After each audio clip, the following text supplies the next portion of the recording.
Welcome to Sensible Health Solutions, the show where we simplify health and wellness. Join your hosts, Hallie Fields and Dr. Scott Luper, as they share practical tips and expert insight to help you navigate common ailments, nutrition, and overall well-being. Tune in for straightforward advice that empowers you to live a healthier life. Hello, Hallie. Hey, Dr. Luper. How are you? Doing good.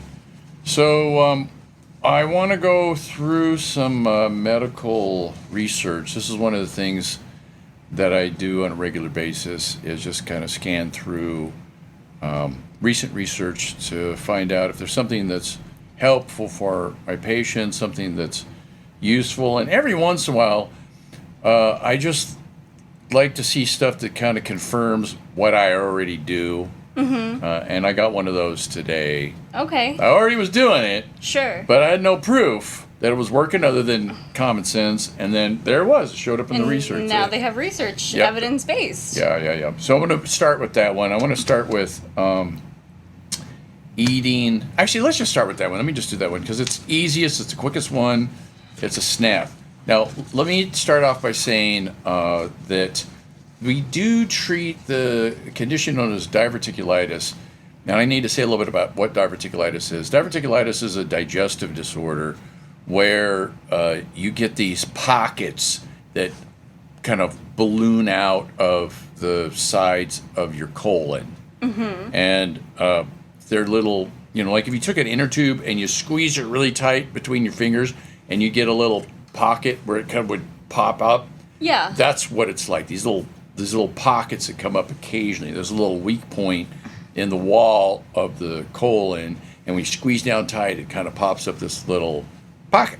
And so they get infected. The stuff gets into them, and they sit there and they fester, and they create problems, and every once in a while I have to go to the hospital and get surgery to get these things worked on.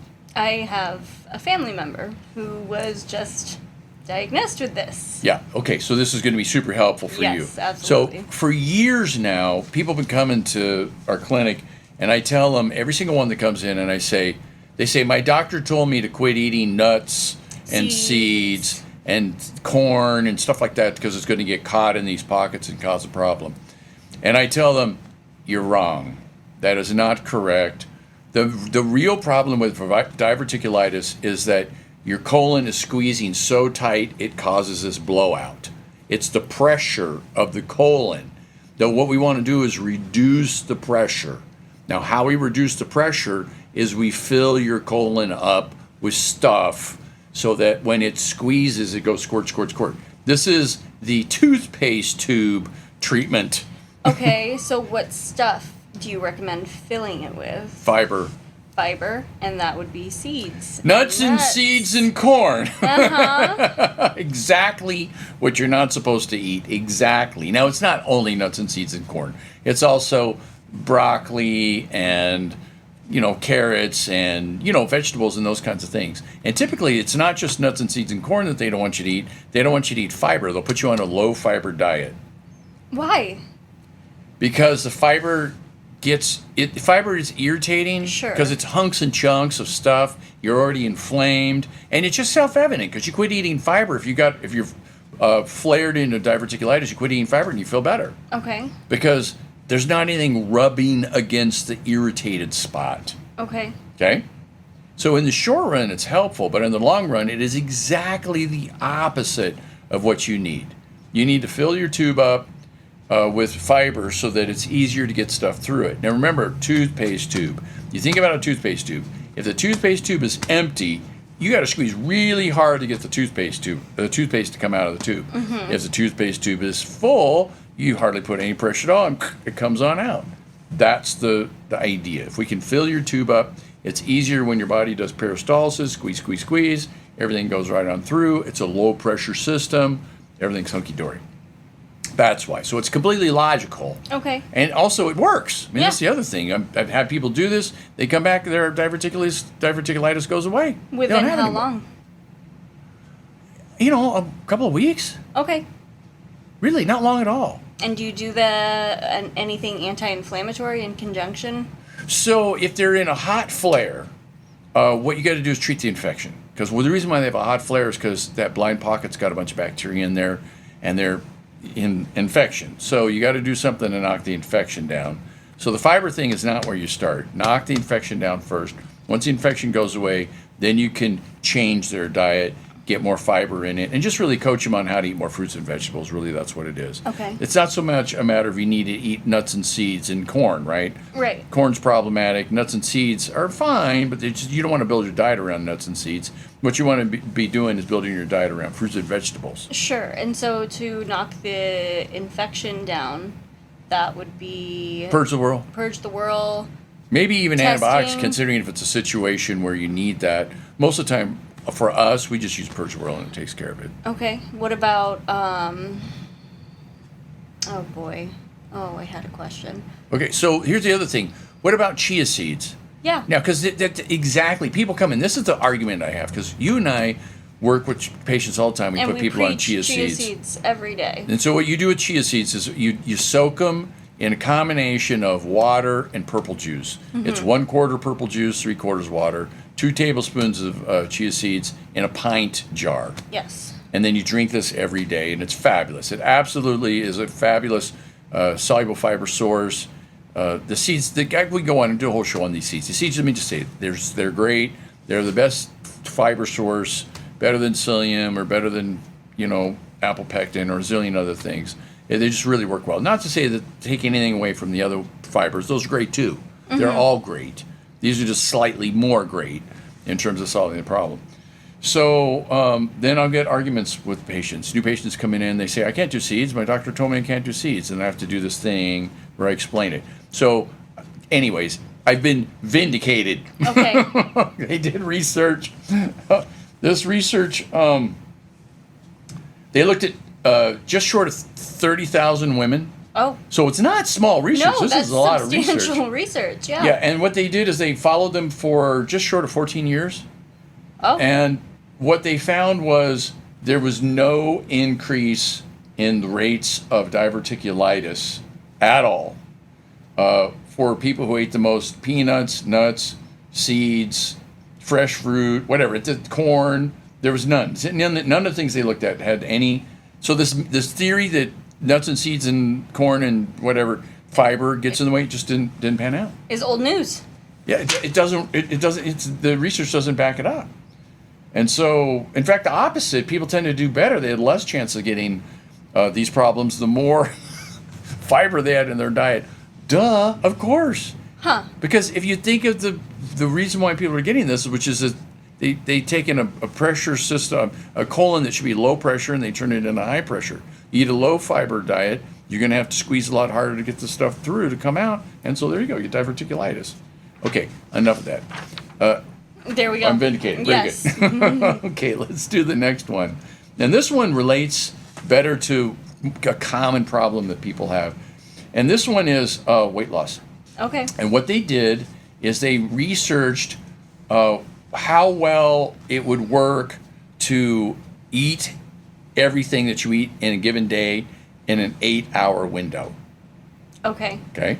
So, you could eat like from, 8 9 to a.m. to 5 p.m. Well, that's a, yeah, right. There Yeah, you go. So like 8 a.m. to 4 good. p.m. So really what this amounts to is miss a meal.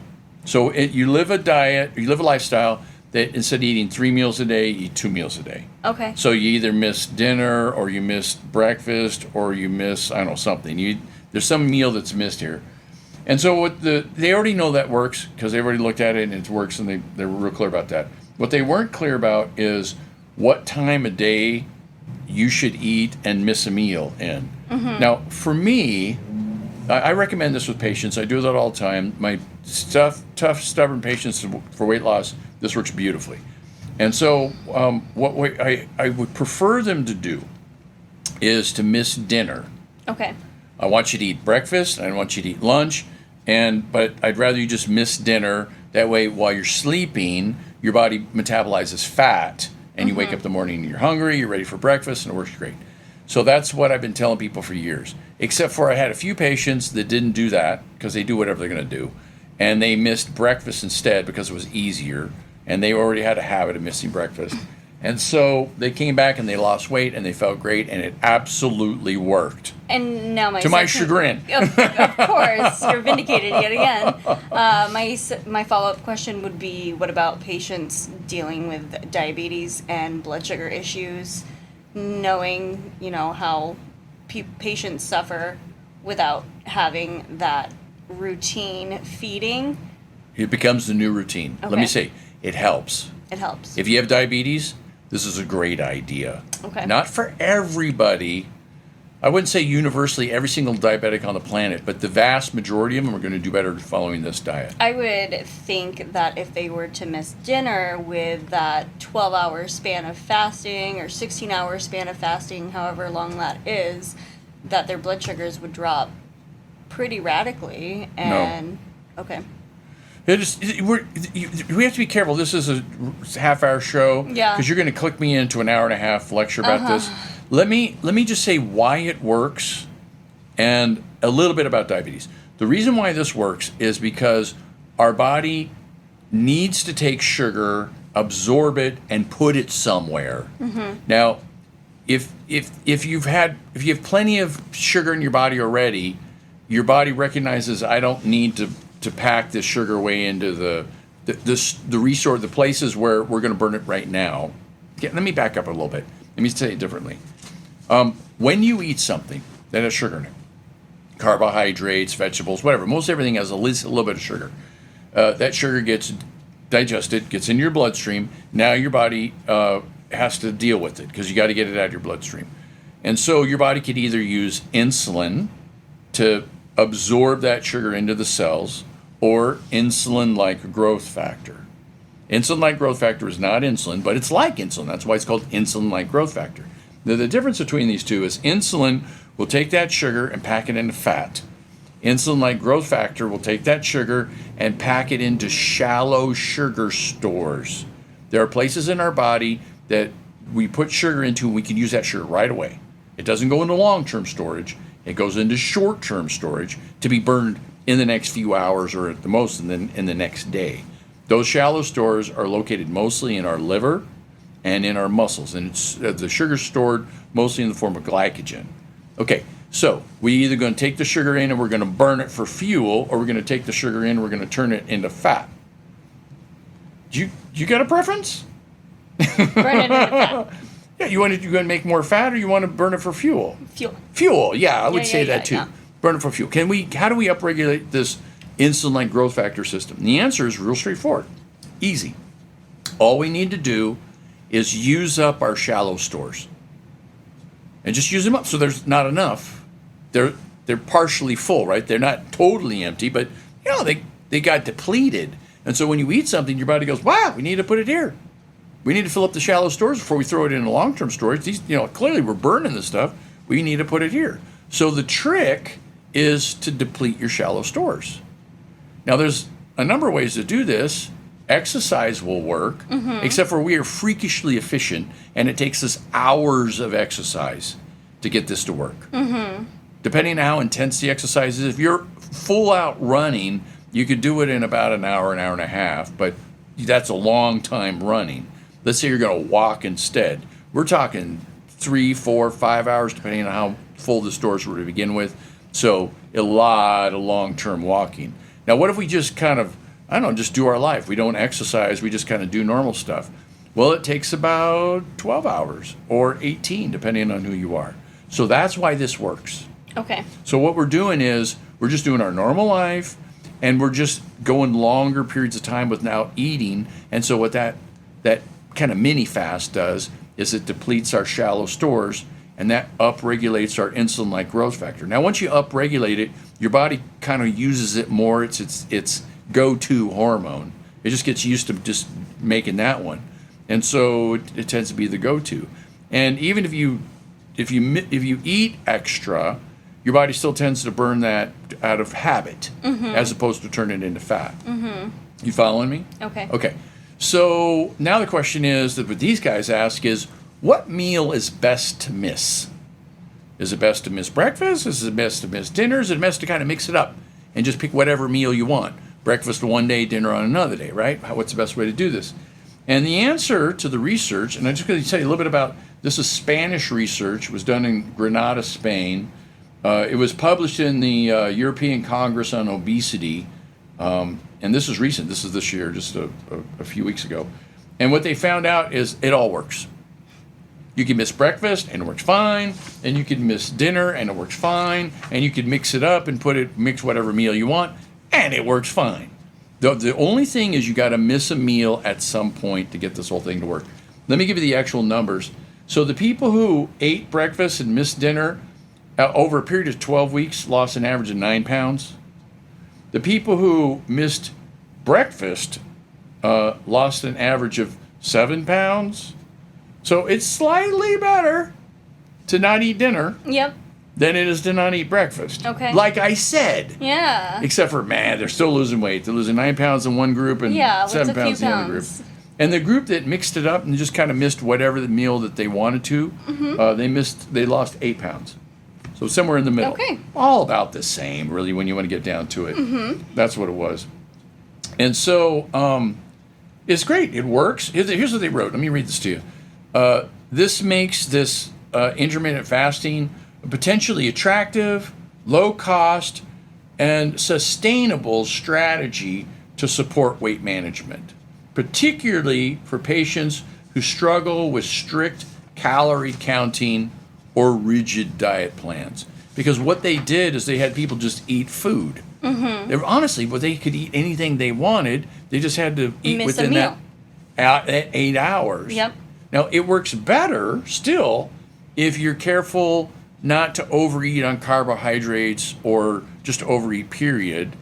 But for when we do it here, I don't want to put anybody on a very strict diet because I don't want to. What I want to try to do is just kind of set up a regular pattern for them to live by, and then just let nature take its course. And have you ever had anyone just have one large meal a day? Yes. Yes, I have, and that works too. Okay. All of their calorie intake within one meal. In one meal. Now, there's a plus and a minus to this. It's absolutely doable, but you have to have a cast iron stomach. Yeah. Because if you're going to load your stomach up with so much food, then your body is challenged to be able to digest all that food. Right. You're overloading the system, and so you have to have this super strong digestive system. Because if you don't digest all your food, you're going to send undigested food down to your lower intestine where it's going to ferment. That's a nice word, where it's going to rot. Rot. Yeah. And you're going to get the problems with rotten food in your system. It's not Okay. good for you. And so there's that. So if you can digest all your food consistently, yeah, you can eat once a day and have it work. Except for the patients we see here, very few of them can do that. It's even a challenge just to overeat any meal. So even with this system, it's a little tricky to be able to do. Anyways, it's not saying you can only eat 2 meals a day. You could actually eat your 3 meals in that 8-hour period. You just can't eat outside that. So the trick isn't that you don't eat that much food. The trick is that your sugar stores, your shallow sugar stores, are depleted, and it changes your hormones, and that's why it works. There is a caveat that didn't put in the research here, but I know from personal experience, from experience with patients and actually personal experience, is that it works much, much, much better if your first meal, whatever your breakfast is, doesn't have carbs in it. Protein. Yeah, protein and vegetables and even fruit, except for not Are carby vegetables fruit. considered carb? No. Okay. Now there are some vegetables that are pretty carby. Carrots are pretty carby. Sweet potatoes are pretty carby. But even those ones, the carbs are slow enough that doesn't matter. Okay. The carbs I'm talking about are starches. They're grains like rice and wheat. Toast. Yeah, toast, bagels, Pancakes, waffles, things like that. Yeah, yeah. that kind of things. All those normal kind of breakfast foods. Cereal is another classic one. Granola. No, you can't eat any of those. Any of those will wreck it. Okay. Now, some people, they didn't have people follow that diet on this one, and on average they lost 9 or 7 or 8 pounds, right, over 12 weeks. That's pretty slow weight loss. And so I kind of want to do more than that, and so I'll tighten the screws a little bit in that one specific way to get it to work better. That is, just don't eat any carbs. Don't break your fast with carbs. Now, you can eat carbs later. It's not a carb-free diet. You can eat carbs. Carbs are delicious and wonderful. You just have to get your hormones straightened out so that your body can handle the carbs, so that you burn them for fuel rather than storing them as fat. The key thing, again, is the hormones. It's not the calories. This is not a calorie counting diet. You don't have to count your calories. You can really eat quite a bit of food as long as you get hungry at some point. That's the trick. So if you can never get hungry and you're going to suffer for ever being hungry, this isn't the diet for you, but then there is no diet that's going to work. Mm-hmm. So we really, as human beings, we're designed to be occasionally hungry, and we do better for it. And this is a way of structuring it. The main thing is not for you to be like rigidly focused on doing it right. The thing is just to set up the pattern and then just let the pattern take care of itself. You just follow the pattern. Now, you don't want to eat outside that 8-hour window. As long as you follow that rule, it's okay, and you get used to it. 2 weeks into it, you don't even hardly think twice about it. 2 months into it, it just becomes absolutely normal. Second nature, right? Yeah, second nature. Yeah, it just and becomes your body doesn't even feel the difference. Nope. In the beginning of it, you might feel a little hungry at the end of the night, but by the third week, you're totally fine. Yeah, so I do this. I live this way, and I miss 2 nights a week. I don't do it. I don't just eat 8 hours every single day. What I do is I eat for 8 hours twice a week. Okay. And it works for me. Good. It helps keep my blood sugars controlled. It resets my hormones. So I'm not even doing it every day of the week, and it works just fine. Okay, so interesting, isn't it? Yeah. Yeah, I don't even really think twice about it on the nights that I do it. Okay. So there's that one. Okay, let's do another one. This one is kind of common sense, but I thought it was interesting enough to pull it out. This one is rapid weight loss can trigger emotional turmoil. So we're in a weight loss. Oh, yeah, I remember that. I went through a bodybuilding competition and was an emotional wreck for about 4 months. Yeah, tell us about it. What happened? Oh, I was just moody, mood swings. And also at the time, my roommate was doing a bodybuilding competition simultaneously, so we were just moody wrecks the entire time. And I'd be weepy, and I'd be sad that I would be missing out on certain foods, or I was just, following a very strict, regimented bodybuilding diet. Had you lost weight? Yeah, I started the competition at 137, which is the highest weight I'd ever been at, and by the end of the competition, I was 112. Okay. And I was about 3% body fat. Well, your experience is common enough for them to write this paper on it, and it's becoming more common because of the increasing use of the GLP-1 agonist medications like Ozempic, and also the increase in bariatric surgeries where they actually shrink the size of your stomach, right? And so both those things work. They work fabulously. People lose weight like crazy. But I think that we have a strong connection with food and emotional support. It's our comfort food. The sugar gives us happy feelings. The carbohydrates give us happy feelings. And then also a connective piece to it where we sit down with friends and we have a meal, or we go out with friends and we have a meal. And when you're doing strict dieting like that, you're limited to having those similar experiences. Haley, you're exactly right. You're like reading this off the page. I did not even know what research was coming. This is all. Here's how they said it: interruption of compulsive behaviors that previously served as emotional regulation strategies. Yeah. That's Pop-Tarts, right? Yeah, going to the fridge for a little bite of ice cream. Or a scoop of peanut butter. Yeah, basically wrecked you, really. They go in more $10 scientific words all lined up. But yes, this is exactly what the problem is. People were self-medicating effectively. Yeah, it's great. It's better and cheaper than drugs. Yes. In most cases. So what the interesting thing about this is they compared people who lost weight with these medications and surgeries to people who lost the same amount of weight doing kind of old-fashioned, not eating so much and exercising more. Kind of like with the last one we did. And what they found out is the people who, again, let me just read this. In contrast, weight loss achieved solely through physical activity consistently has positive effects on mental health, not just physical activity, but also dieting. If you do it the old-fashioned way, you don't have the mood changes. Okay. It turns out it helps your mood improve. People come out better with better moods. And I think maybe part of it is you did the hard work to be able to do it. Yeah, so there's this sense of gratification. There's this I conquered the mountain aspect to it. And it doesn't mean that, during the process it wasn't strenuous or misery at points, but... And there's a hormone improvement with exercise. Absolutely. That's one of the things that kicks in here. Your hormones literally are better. Yeah. So exercise is about as effective as taking a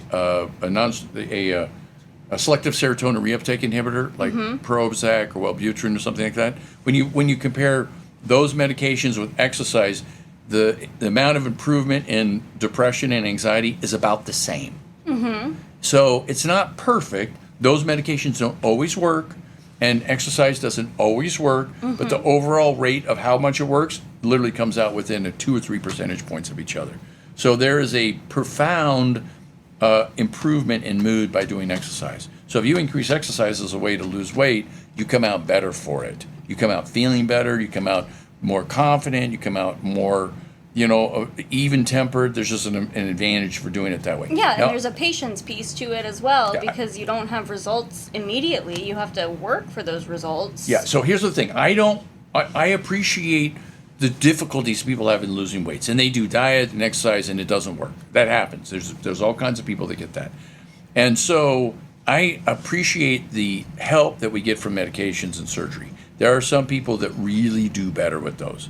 They're not the rule, they're the minority, but that minority really does better with these treatments. Now, I think with the take-home message on this research is that in addition to doing your bariatric surgery or your Ozempic, what you need to do is exercise so that you can deal with the psychological changes that come from being successful.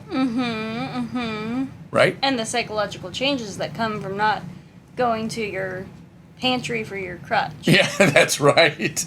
Exactly. The ice cream treatment for getting your mood up, right? And, if you maybe quit doing that, set then you up got a to do cheat day something. to where you can reward yourself once every few weeks, once a week, once a month, but not a consistent habit as it was. Yeah. Good. It turns out to be common sense, but lots of the time,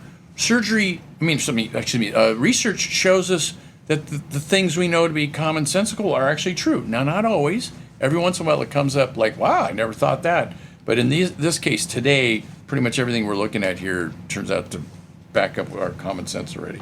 But it's nice that somebody went through the trouble to do the research and sort it out. Well, I think that we are at time for this episode, Dr. Luper. All right, and we only have 2 more of these things to go through, so hey, I did pretty good this time. Well, we'll have to follow up on another medical research episode. All right, Haley, it's been fun. Thank you. Thanks for tuning in to another episode of Sensible Health Solutions. We hope you found today's discussion enlightening and packed with practical tips to enhance your wellness journey. Remember, small changes can lead to big results. If you enjoyed the episode, don't forget to subscribe and leave us a review on your favorite podcast platform. Your feedback helps us bring you the best content possible. Stay connected with us on social media for more health insights and updates. You can find us at Sensible Health Solutions across all social platforms. Until next time, stay sensible and stay healthy.